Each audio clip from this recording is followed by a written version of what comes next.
Une maison pour Marvin de Claire de Gastol.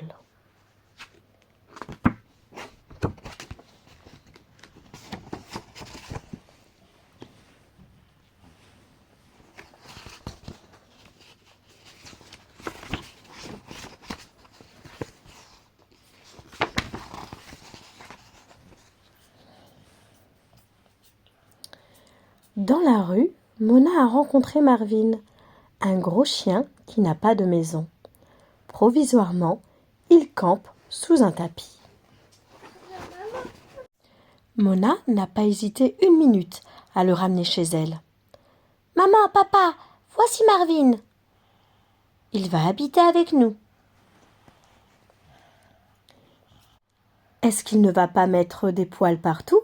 s'est inquiétée la maman de Mona. « Tu sais bien que je suis contre les animaux domestiques, » dit son papa. « Viens Marvin, on s'en fiche, on va te trouver une maison ailleurs. Il y a sûrement un voisin qui voudra bien t'héberger. »« Merci, mais j'ai déjà un canari, » répond le voisin du deuxième. « Une autre fois, Mona, tu vois bien que je n'ai pas le temps, » a dit la voisine du premier. Au rez-de-chaussée, la gardienne est d'accord pour accueillir Marvin. Mais hélas, il ne rentre pas en entier dans la loge. « On va trouver, ne t'inquiète pas, » assure Mona. Sauf que les maisons de l'agence immobilière sont trop chères. Ensemble, ils font le tour de la ville.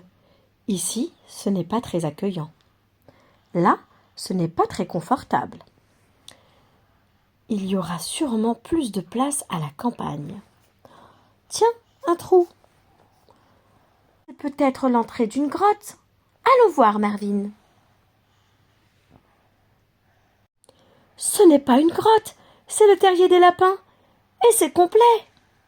Les 230 locataires poussent poliment les intrus vers la sortie. Allez, oust! Dehors, il pleut. Toujours, Mona et Marvin courent se mettre à l'abri, sous les arbres de la forêt. Tiens, une échelle, on y va? Stop!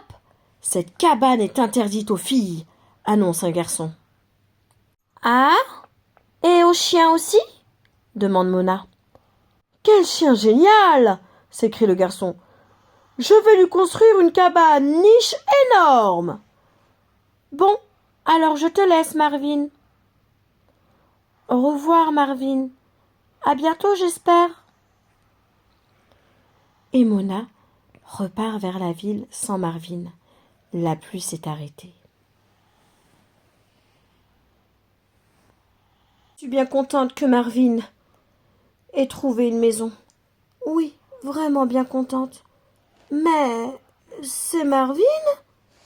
Hé, Marvin! Attends-moi! Oh, un deuxième Marvin. Et un troisième. Mona s'est trompée. Ce n'est pas des Marvin. Ce sont des grands loups sombres et menaçants. Ouf! Ouf! Voilà le vrai Marvin. Mona bondit sur le dos de son ami. Sauvé! Les loups sont à leur poursuite, mais Marvin est le plus rapide. Oh non, Marvin, tu fonces vers le précipice!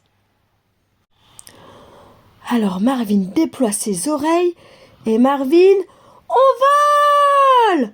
Marvin plane au-dessus des champs. La nuit tombe, les maisons éparpillées dans les plaines s'allument une après une. Peu à peu, Marvin perd de l'altitude.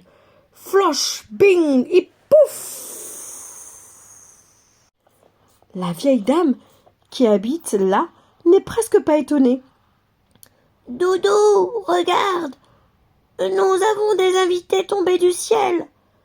Formidable, dit Doudou. Vous restez bien d'idées. En fait, on cherche une maison pour Marvin. Formidable. Nous avons justement une chambre parfaite pour vous, avec 2 lits, un grand et un petit. Mais je ne peux pas habiter ici, moi, dit Mona. J'ai déjà une maison avec des parents. D'ailleurs, il faut que je les prévienne. Je peux téléphoner? Allô, maman? C'est Mona. Oui, oui, je vais bien. Tu peux venir me chercher?